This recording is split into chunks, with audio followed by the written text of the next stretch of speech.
अस्सलाम वालेकुम रहमतुल्लाहि व बरकातुहू। मैं हूं रकीब काजी और खुशामदीद करता हूं आपको इस वीडियो में, इस यकीन के साथ कि आप खैरोफियत से होंगे और आपका सरमाया भी महफूज जगह पर मौजूद होगा, इन्वेस्ट हुआ होगा अल्हम्दुलिल्लाह।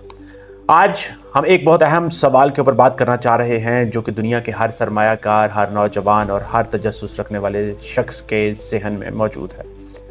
सवाल यह है कि बिटकॉइन 2026 में कहाँ पर जाएगा। तो दोस्तों याद रखें कि मैं आपको इसके बारे में बड़ा डिटेल से बताऊंगा। हम बात करेंगे कि क्या ये मज़ीद ऊपर जाएगा या फिर इसके अंदर एक बहुत बड़ा क्रैश आने वाला है, इसकी प्राइस बहुत ज़्यादा नीचे जाने वाली है। मैं आपको इस वीडियो में मुकम्मल डिटेल के साथ, हक़ाइक़ के ऊपर मबनी आदाद शुमार के साथ और रिसर्च बेस्ड अक्ल की बुनियाद पर इसमें मुकम्मल तरीके से आपको गाइड करूंगा। आप याद रखें कि हम इस वीडियो में बिल्कुल भी कोई भी जज्बात या फिर अफवाहों को शामिल नहीं करेंगे। सबसे पहला नुक्ता जो आपने समझना है वो है 2025 साल 2025 की अभी की हकीकत के बारे में। तो दोस्तों याद रखें कि 2025 वो साल है जिसमें बिटकॉइन ने अपनी तारीखी बुलंदी को छुआ है। तकरीबन $1,20,000 के करीब, अगर इसको एक्चुअल देखा जाए तो $1,25,000 के करीब ये फी बिटकॉइन जो है वो इसकी प्राइस गई है। लेकिन याद रखें कि जैसे ही कुछ रेगुलेशंस के ऊपर बहस शुरू हुई कि इसको रेगुलेट किया जाएगा, इसका कुछ कवायद व ज़वाबित तय किए जाएंगे और आलमी मईशत में बेयकीनी बढ़ी, तो याद रखें कि उसकी कीमत तकरीबन 1 लाख के आसपास आकर मुस्तहकम हो गई। अब ये समझना हमारे लिए बहुत ही ज़्यादा ज़रूरी है कि 2025 में दो बड़ी चीज़ें हुई। याद रखें, पहली बात कि इंस्टीट्यूशनल एंट्री और दूसरी बात रेगुलेटरी शिफ्ट। बात करें इंस्टीट्यूशनल एंट्री की तो बड़ी कंपनियां और सरमायाकार जैसे कि फाइडेलिटी, ब्लैक रॉक और टेस्ला ने अपने आप को दोबारा से क्रिप्टो में दाखिल कर दिया और इसके ऊपर इन्वेस्टमेंट शुरू कर दी।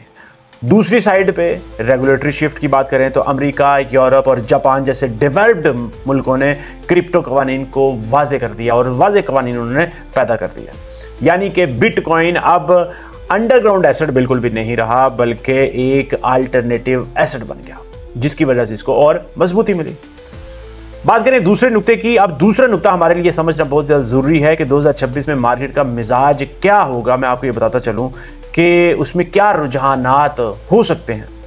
मैं आपको ये बताऊं कि अगर मुआशी इशारे आप समझते हैं, इकोनॉमिक इंडिकेटर अगर आप समझते हैं, तो आपको 3 बड़े अवामिल जो हैं वो वाज़े नज़र आएंगे। पहला इन्फ्लेशन का और इंटरेस्ट रेट का, दूसरा बिटकॉइन हाविंग इफेक्ट का और तीसरा जो है इंस्टीट्यूशनल डिमांड का। बात करें पहले पॉइंट की जो कि इन्फ्लेशन और इंटरेस्ट रेट की, जिस तरह से आप देख रहे हैं कि अभी 2025 के आखिरी अशरे में अमेरिका और यूरोप में शरह सूद इंटरेस्ट रेट कम होना शुरू हो चुका है, कम हो गया है इंटरेस्ट रेट, जिसका मतलब यह है कि रिस्क वो बढ़ गया है और लोग एसेट्स के अंदर दोबारा से इन्वेस्ट करना शुरू कर देंगे और एसेट्स ऊपर जाना शुरू हो जाएंगे।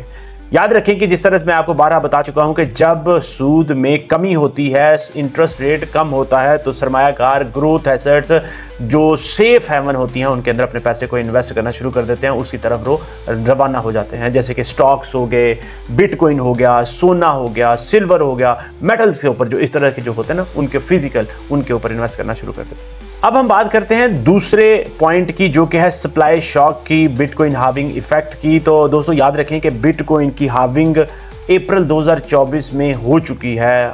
हर हाविंग के तकरीबन 12 से 18 माह बाद तारीख हमें यही बताती है कि कीमत में ज़बरदस्त इजाफा होता है, उसमें इंक्रीज़ हो जाती है, प्राइस में हमेशा इंक्रीज़ होता है। यही 2012 में भी हुआ, यही 2016 में भी हुआ और यही 2020 में भी हुआ। तीनों बार यही मॉडल चला। लिहाजा 2025 के वस्त से अभी से 2026 के वस्त तक का जो दौर है वो आपका बुलिश विंडो का होगा। आपके बिटकॉइन की प्राइस हाई साइड पे ही एक्सपेक्टेड है।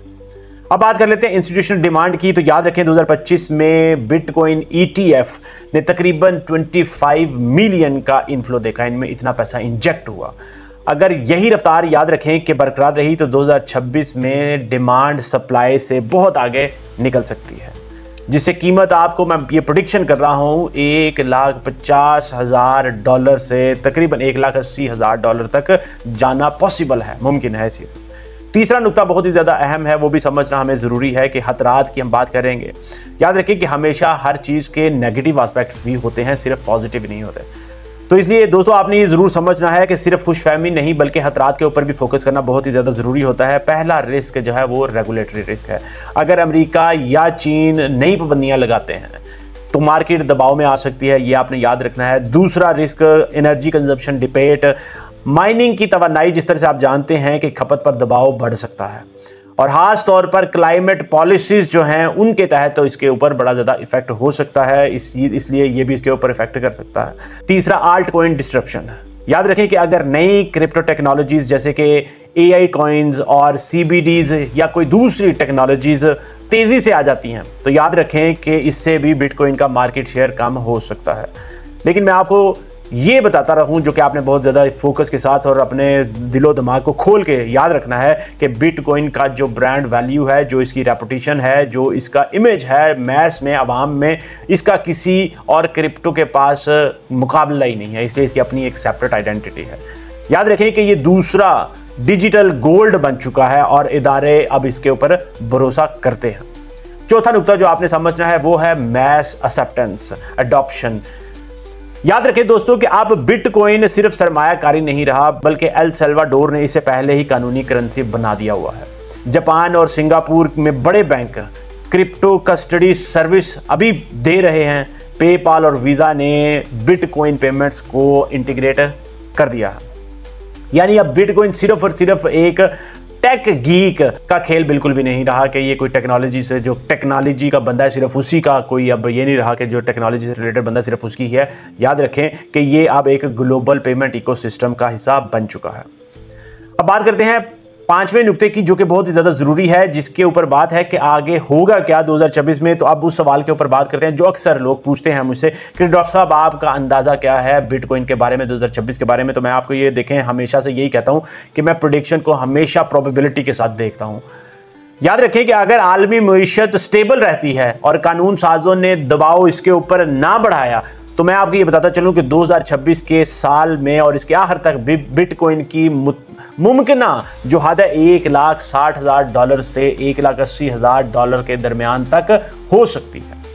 और अब बात कर लें इसके दूसरे साइड की कि अगर कोई बड़ा मनफी वाकया हो गया, मसलन कोई रिसेशन आ गया, रेगुलेटरी बैन लग गया या जियोपॉलिटिकल शॉक आ गया, तो याद रखें कि इसकी कीमत $70,000 से $80,000 तक भी वापस आ सकती है। मतलब बिटकॉइन इतना नीचे आ सकता है। यानी दोनों सिमतों में इम्कानात मौजूद हैं। याद रखें मगर लंबे अरसे की बुनियाद पर रुझान अब भी, मैं आपको बताऊं कि लॉन्ग टर्म इन्वेस्टमेंट के लिए अभी भी रुझान, इसका ग्रोथ, इसका ग्राफ जो है वो टॉप की तरफ ही है, ऊपर की तरफ ही है। अब बात करते हैं छठे नुक्ते की, पाकिस्तानी पर्सपेक्टिव में। याद रखें कि अगर आप पाकिस्तान में हैं तो आपके लिए तीन बातें बहुत ही ज़्यादा अहम हैं। अगर आप पाकिस्तान से बिटकॉइन में इन्वेस्ट करना चाह रहे हैं तो तीन बातें बहुत ज़्यादा अहम हैं। पहला है कि आपने एजुकेशन पहले लेनी है। क्रिप्टो को समझे बगैर आपने बिल्कुल भी इसमें सरमायाकारी नहीं करनी, इसमें इन्वेस्टमेंट बिल्कुल भी नहीं करनी। दूसरी, आपने ट्रस्टेड प्लेटफॉर्म्स को इस्तेमाल करना है, कोई नॉन रिलायबल प्लेटफॉर्म को इस्तेमाल करके इसके ऊपर इन्वेस्टमेंट नहीं करनी। तीसरी, आपने स्मॉल और डाइवर्सिफाइड एक्सपोजर अपना रखना है। अपनी इन्वेस्टमेंट को हमेशा आपने मल्टीपल चीज़ों के अंदर इन्वेस्ट करना है। गोल्ड में कर लें, सिल्वर में कर लें, क्रिप्टो में कर लें, बिटकॉइन में कर लें, आप स्टॉक्स में कर लें, मल्टीपल जगह पे आप रख लें। कभी भी अपने सारी इन्वेस्टमेंट को एक जगह पे आपने इन्वेस्ट बिल्कुल भी नहीं करना, यानी तमाम सरमाया एक जगह आपने बिल्कुल भी नहीं रखना। मैं आपको ये बताता चलूं कि पाकिस्तान में अभी तक क्रिप्टो के कानून बिल्कुल वाज़ेह नहीं है, मगर नई हुकूमत जो है और स्टेट बैंक के जो डिजिटल फाइनेंस पॉलिसी जो है ना वो वाले बनाने वाले इसके ऊपर अभी काम कर रहे हैं। तो मुस्तकबिल में हो सकता है कि इसके दरवाजे भी खुल जाएं इंशाल्लाह ताला। तो याद रखें, मैं आपको ये बताता चलूं कि बिटकॉइन एक शानदार इजाद मौजूद है, अवाम ने इसको कबूल किया है, लेकिन ये सिर्फ दौलत की दौड़ जो है नहीं है, ये एक मुआशी सोच की तब्दीली भी है। पहले हम करेंसी को हुकूमत के साथ जोड़ते थे, मगर अब वो दौर बदल चुका है। अब हम वैल्यू को कम्युनिटी सेंसेस के साथ जोड़ रहे हैं।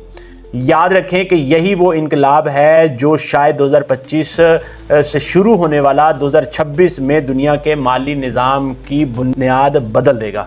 अब आखिर में आपसे यही कहूँगा कि अगर आपको इस गुफ्तगू की समझ लगी है, आपकी अंडरस्टैंडिंग डेवलप हुई है, तो आप ज़रूर ये चाहते होंगे कि हम इसके ऊपर एक फॉलो अप एनालिसिस भी ज़रूर करें, और वो भी हम करेंगे एक्सपेक्टेड जनवरी 2026 में, 2026 के साल के शुरुआत में। अगर आप चाहते हैं कि उसका एक फॉलो अप एनालिसिस करें तो आप कमेंट सेक्शन में ज़रूर लिखें बिटकॉइन 2026।